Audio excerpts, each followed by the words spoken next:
Okay, before we start hitting, we got to make sure we're getting in a proper setup. Too often, coaches overlook the setup. When we go to the Little League field, we go to the batting cages, your kid is so excited, all he wants to do is hit. You're out there with your son, all you want to do is soft toss and get throws in. And really what happens is if we're not paying attention to the setup and the stance, we're really just practicing bad habits.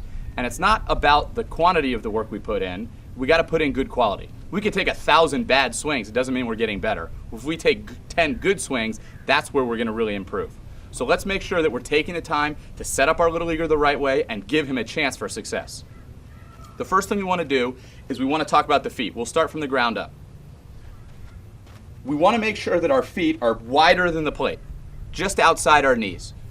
See, a lot of guys, their feet are too close together. A lot of guys, their feet are too wide apart. Let's make sure we're nice and wide, knees inside our feet. This is also really important. You won't see this with some older guys, but you might. Toes have to be pointed forward. I see the weirdest toe positions when guys get into the batter's box, and right away they're unwieldy, going to lose their balance. It's going to be really hard to create a consistent, powerful swing if our feet are a mess. So let's make sure the toes are pointed forward, our feet are wider than the plate, our knees are inside our feet, and we're bending our knees properly. This is a good lower half, balanced, powerful position. A good way to test this is if your son's in a good, balanced, athletic position, you should be able to walk up and sort of tap him on the chest and he won't fall over. A lot of times if guys' feet are too close together and you walk up and tap them, they'll fall right over. Feet too wide, they'll fall right over. We got to be balanced. We're going to create a lot of power here, and if we lose our balance in the swing, no matter how much power we create, we're going to be inconsistent.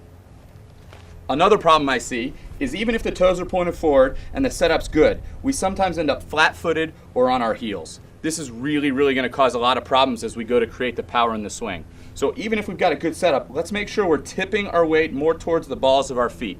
You can even have your son get his heels off the ground a little bit. Doesn't mean we're tiptoe, but if we're flat-footed or with our toes in the air like this, we're going to have a hard time maintaining our balance all the way through the swing.